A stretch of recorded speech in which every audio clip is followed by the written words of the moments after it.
Welcome to the Introduction to Biomechanics. This will be your overview of the instructor and an introduction of your instructor, as well as a brief overview of this course. So, who is your instructor? Well, that would be me. My name is Tom DeLong. I have a master's in biomechanics, and I'm also a registered strength conditioning specialist with the NSCA, as well as a certified strength conditioning specialist as well. I have a BS in exercise science. My master's is in kinesiology, but my emphasis is on resistance training, biomechanics, and program design. I'm also a competitive powerlifter and have been for 35 years. I've been 35 years in this field, where I've been a competitive lifter, as well as a strength conditioning coach, a personal trainer / fitness coach, a professor at Wexford University, which is where I'm currently at. I'm also currently with the United States Sports Academy. I taught at UCLA for a number of years. I taught at Cal State Long Beach, where I got my master's degree at. I also worked at Cal Lutheran University as a professor and a strength conditioning coach. Now, as we go along here, how did I get started in this field? Because everyone taking this particular course should know where you got started and where you are going. In my particular case, it started in the 1968 Summer Olympic Games in Mexico. I watched this man, Bob Beamon. He broke the long jump world record by more than half a meter, which was remarkable then. It was 27 feet 5.5 inches, or about 8.4 meters, and he jumped 29 feet 2.5 inches, which is 8.9 meters, which was almost remarkable then. It was considered remarkable and almost unrealistic at that time. But that's what got me started, because I love track and field. When I saw this man do this, I loved the fields. Like, wow, how did he do that? So it got me started. My next phase, I got my first weight set at 12 years old, and also at the time I started running track and field, which I became a long jumper. After my track and field days were over, I started with this man, Larry Pacifico, a 9-time world champion in powerlifting, who was in my hometown, and he asked me to join his team, and I became a powerlifter. Shortly after that, I joined the United States Marine Corps, which I was on the Marine Corps powerlifting team as well. And up to that point, I would just, whatever my coach said, I just did what they did. I did what other powerlifters did as well. But while I was in the Marine Corps, my coach handed me this book called Powerlifting: A Scientific Approach by Dr. Fred Hatfield, whose nickname is Dr. Squat, because this guy was a great scientist, an exercise scientist and biomechanist in the field of powerlifting. So eventually, I took the materials in this particular book. It had exercise physiology, it had exercise technique, it had biomechanics, it had program design. And my whole eyes just opened up. So I went from just being a doer to a thinker. I started thinking, how do I use science effectively? Which leads me to the next phase, which is Albert Einstein, the guru of physics, maybe quantum mechanics, but nevertheless, he got me interested in knowing what the science was and how to use science appropriately in the field of exercise science. Because what's the real message that Albert Einstein was saying? If you can't explain it simply, you don't understand it well enough. Now, what my goal is as a teacher and instructor, as a coach, I'm trying to get people to go beyond just doing it. Somebody telling you to do this. Yes, you need a good coach to tell you what to do it. But as a coach and as a personal trainer, you need to know the science behind why you're doing something. Not just how, but why you are doing something from a scientific point of view. So let's fast forward. I went to Ball State and got my bachelor's degree, and I also started associating with the NSCA. I then went to graduate school at Cal State Long Beach, which is in California. Then I started teaching at UCLA Extension, and I also started teaching at Cal Lutheran University, teaching and being a strength conditioning coach. At the time, too, I also opened up my own training center, and I became a business owner. Then after that, after I stopped being a business owner, I went to teaching at Cal State Long Beach, which is where I got my master's degree at. Once I got done with that, I went to the Naval Special Warfare down in San Diego, California, where I became a strength conditioning specialist, working with the Navy SEALs and the special boat teams, showing them how to decrease the risk of injury and improve their performance in military operations. At the time I also started working for Nesta, and I became their director of research and development, and I was also the curriculum development manager as well too. Now Nesta is a certified, is a personal training certification that is actually accredited. It's one of 11 accredited certifications in the world right now. But I started doing research for them and developing their classes. After that, I went to the NSCA and actually did curriculum development for them as well. After that, I started teaching for United States Sports Academy, and I teach sports biomechanics in Thailand and Malaysia. So basically, I teach biomechanics all over the world. Then, my last job that I currently have now, along with the USSA and Nesta, I'm a professor and a curriculum development manager as well. I'm still a competitive powerlifting as well in the Masters division.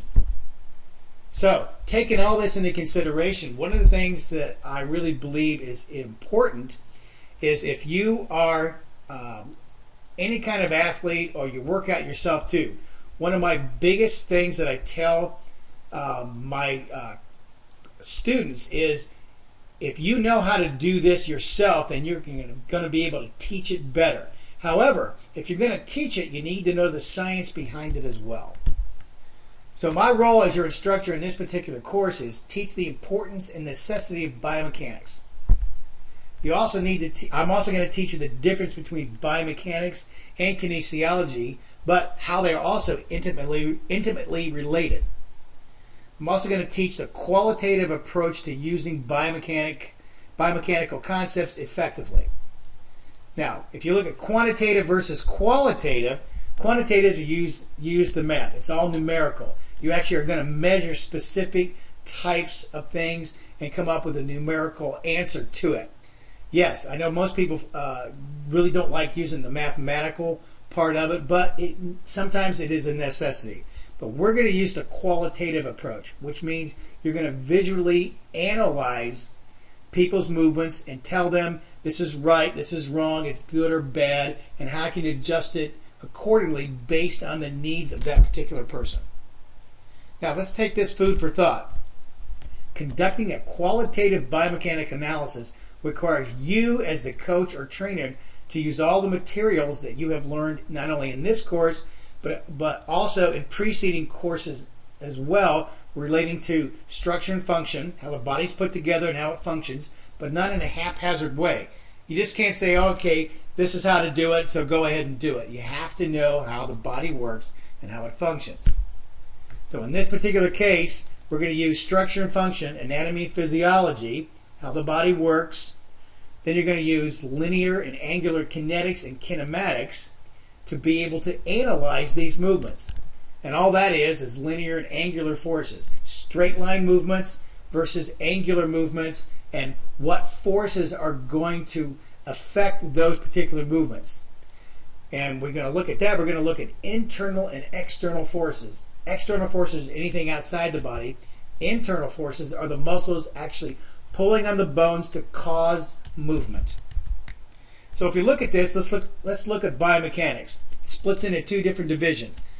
On the left side, you see kinesiology. So we're going to be focusing just on the kinetic chain.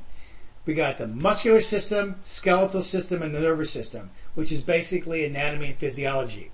You got the foundation, which is the skeletal system. You got the muscular system, but the only way the muscles are going to be able to effectively move the skeletal system is from the nervous system.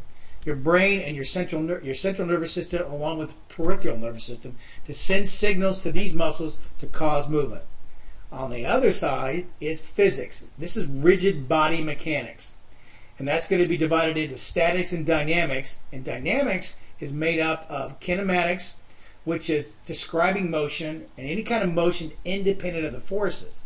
Kinetics, on the other hand, are the forces that cause movement of any kind. So what is an analysis? Analysis involves breaking something down into smaller parts and then examining these parts. If we look at a basic movement pattern like a squat, you're going to break it down into the setup, the descent, the transition from down to up, and then the ascent, and then either you're going to have just a one rep or you're going to have multiple reps. But remember, each repetition is an assessment of its own kind. Now, qualitative analysis involves breaking something into smaller parts and then examine those parts without measuring or quantifying their characteristics. Once again, you don't have to use numbers, but you have to examine each part of a movement to make sure that person is doing it correctly. Once again, a qualitative biomechanic analysis of a movement or a sports skill is thus breaking down this movement into basic elements and then qualitatively examining elements from a biomechanical perspective. And I'm going to be repeating this throughout the entire course. So if you look at these pictures here, the first one is just a still shot of a kick, but it's one particular part of an athlete kicking a soccer ball. If you look at the middle one, it's a breakdown of each phase of a snatch movement, and then the other one is a pitching movement. But they're all different frames or different points in that movement pattern that we can look at and say, is this person in the right position at this particular point in this movement pattern? Because if not, we can use cause and effect. Because if they're not in the right position, it's going to cause some element to be out of place, and the effect is going to be they're going to either miss that lift or they're going to cause too much strain on a particular part of the body, and it could lead to injury and have a bad performance. So our final thoughts here. First and foremost, you need to learn structure and function first. How the body's structured and how it functions and how it works effectively. Next is the mechanics. Where are all the forces going on the body? You must know and see all the forces on any trainee's body when they are performing any movement. You have to see these forces. That means internal forces. You have to be able to look at which muscle's working, how is it pulling on a bone, how is it moving that particular system or segment of the body, and how is the external forces affecting that. And that's where the forces are called. All forces are anything that causes or tends to cause a change in motion. That's all the physics stuff. We're going to learn that too, but from a qualitative point of view. Once you learn structure and function and learn the mechanics and the forces that cause motion, then you need to learn the exercise physiology. Because remember, exercise is a stress on the body, and if you have the right stress, you get the right change or adaptation to the body that you want with no injury. That's what exercise physiology is all about. Once you learn that, then you learn assessments. What you're doing, you're assessing how this person moves. And are you looking for any kind of deficit or weakness in the body in a particular movement, or all different types of movements? What are their weak links? And finally, you take this data and you have to individually design a program for every trainee. Don't copy a program. You need to create an individual program for every person based on your assessments and your knowledge about, is this person moving correctly from what you know about how they move. Just remember, knowledge is absolute power. So, with that said, let's get started, and good luck with this course.